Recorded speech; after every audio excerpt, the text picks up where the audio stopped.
Drama serial दौर के आने वाली इसमें आप देखेंगे कि जब आसिम की तबीयत बेहतर हो जाती है तो अलमास बेगम आसिम से कहती हैं कि आसिम बेटा, मैं सोच रही हूँ कि हम कहीं अच्छी जगह पिकनिक का प्लान ना बना लें। तो इस सुनते साथ ही आसिम कहता है कि कैसी बातें कर रही हैं मोम, अभी मेरी तबीयत इतनी भी बेहतर नहीं हुई है कि हम कहीं आउटिंग पे चले जाएं। और नेहा को भी तो देखें ना कि उसकी माँ को गए हुए अभी दिन ही कितने हुए हैं, उसके दिल पे क्या गुजरेगी। तो सुनते साथ ही अलमास बेगम कहती हैं कि जानती हूँ मैं कि उसके दिल पे क्या गुजरेगी, लेकिन मैं तुम दोनों का ही सोच रही थी। बेटा देखो तो सही तुम्हारी कैसी तबीयत हो गई है, और अगर इस तरह नेहा को हम ना लेकर गए बाहर तो वो भी डिप्रेशन का शिकार होती जाएगी, और ऊपर से तुम्हारी तबीयत खराब है, वो भी परेशान है। इसमें तो साथ यासिम कहता है कि देख लें जैसा आपको ठीक लगे कर लें, लेकिन मुझे तो कुछ भी मुनासिब नहीं लग रहा है। दूसरी सीन में आप देखेंगे कि उधर जब नेहा पोलर जाने लगती है तो अंबर कहती है कि भाभी आप पोलर क्यों जा रही हैं, आपको तो घर में रेस्ट करना चाहिए ना, भाई के साथ होना चाहिए, अभी तो वो दफ्तर जाने नहीं शुरू हुए हैं और आपकी अम्मी को अभी गए ही दिन कितने हुए हैं। तो इस साथ ये नेहा कहती है कि मेरा ख्याल है कि ये बात तुम्हें अपनी मामा से करनी चाहिए, क्योंकि मैं इस घर में लाई ही इसलिए गई हूँ कि पोलर संभालूं और घर के काम काज करूं,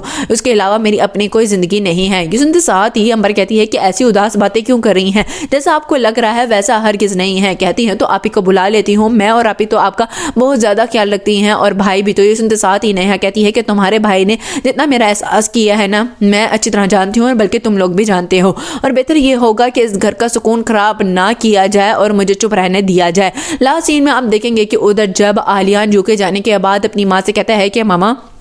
मैं आ तो गया हूँ आपको लेकर, लेकिन न जाने क्यों उस दिन मुझे साद के तेवर बिल्कुल भी अच्छे नहीं लग रहे थे। तो ये सुनते साथ ही साद को लेकर निशा की माँ कहती है कि क्या मतलब ठीक नहीं लग रहे थे, तुम तो बहुत ही ज़्यादा मुझे डिप्रेशन में डालने की कोशिश कर रहे हो, क्या बात है आलियान। ये सुनते साथ ही आलियान कहता है कि मैं आपको डिप्रेशन में नहीं लेकर जा रहा हूँ, मुझे बस ये है कि हम जिस मकसद के लिए आए हैं यूके वो पूरा हो और हम फटाफट से निशा के पास चले जाएँ, क्योंकि उस दिन साद बैठा हुआ अपनी माँ को अजीब अंदाज में इशारे कर रहा था। ये सुनते साथ ही निशा की माँ कहती है कि जानती हूँ, लेकिन तुम्हारा सोचा हुआ गलत भी तो हो सकता है, और वहां पर अलमास बेगम भी तो मौजूद हैं।